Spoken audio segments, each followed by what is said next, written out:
that gives us complete, consistent, certain, relevant knowledge, that's going to help us to understand what is the nature of the crisis that we're in, what would be an ideal situation, and how to get from where we are to closer to where we want to get. The consciousness-based paradigm which we find in the Vedic wisdom tradition is well adapted for that. Well adapted. In fact, it's specifically designed for that. It's designed to tell us how to live peacefully and happily, and what to do if you've gone off track.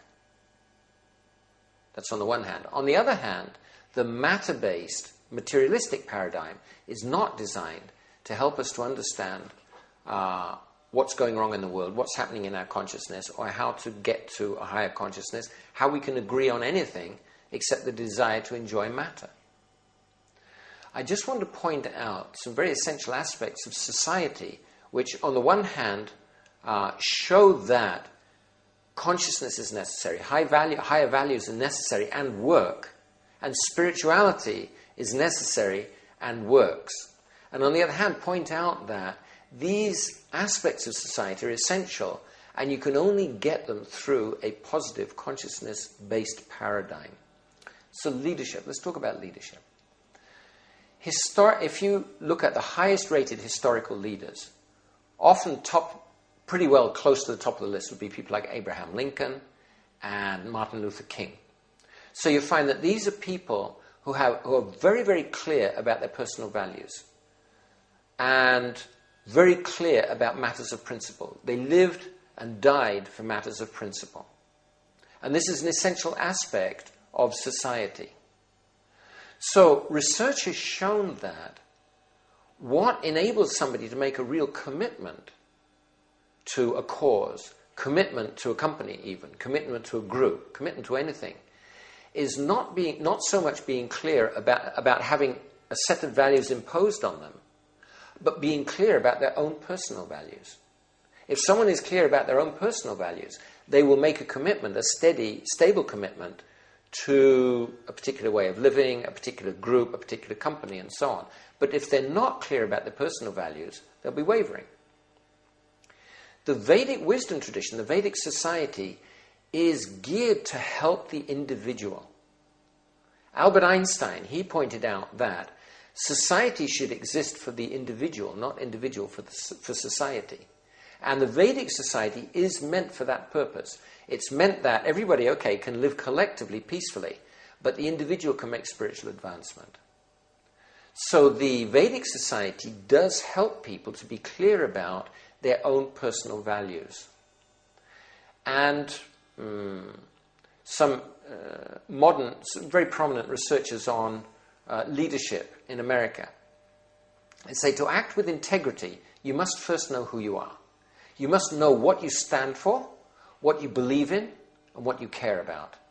Clarity of values will give you the confidence to make the tough decisions, to act with determination, and to take charge of your life.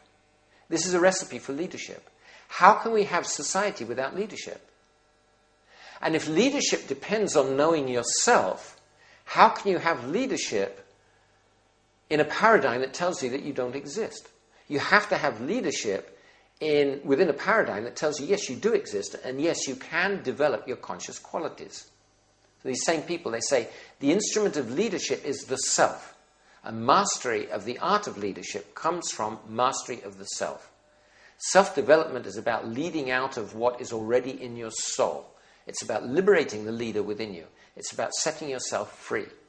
This kind of approach to life is not possible within a materialistic paradigm, because there's no question of the self, there's no question of individuality, there's no question of becoming free, there's no question of having initiative, dignity, responsibility, any of these things. They're meaningless. They're completely meaningless within a materialistic paradigm. So, maybe that's just rhetoric.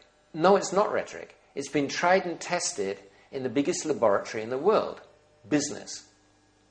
If something's real and it works for business, that means it's really real. So in business, they find that companies with culture based on shared values outperform other companies.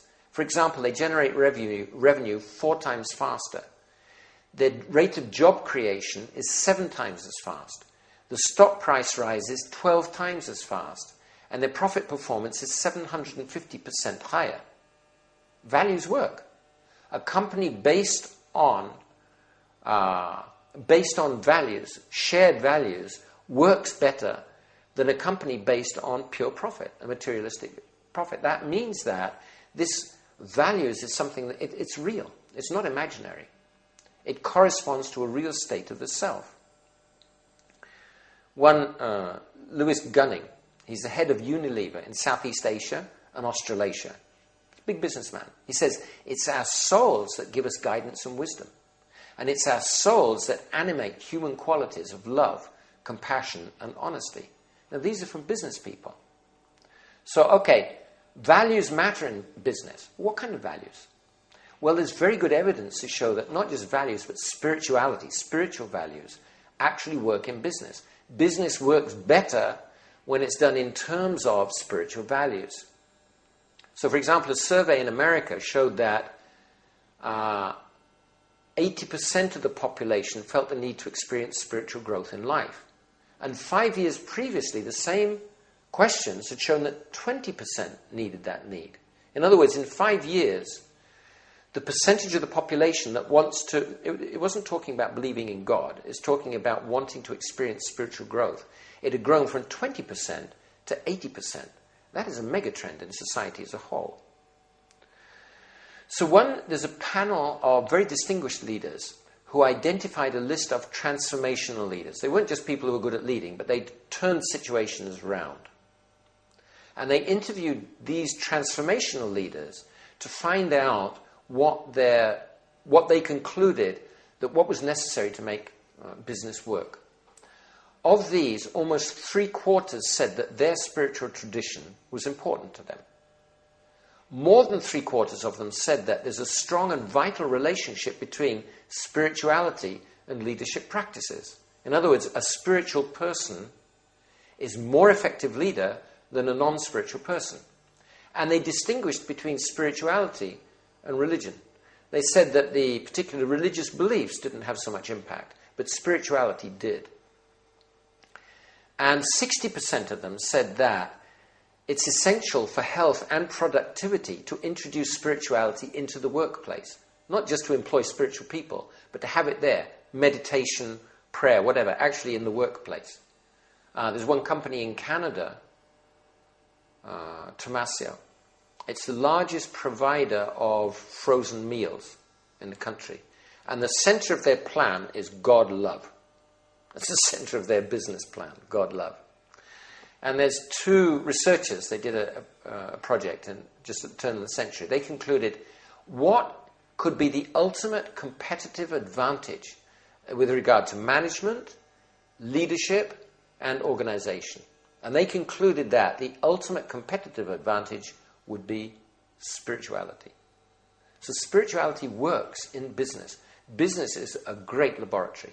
If something works in business, it means that it must be real.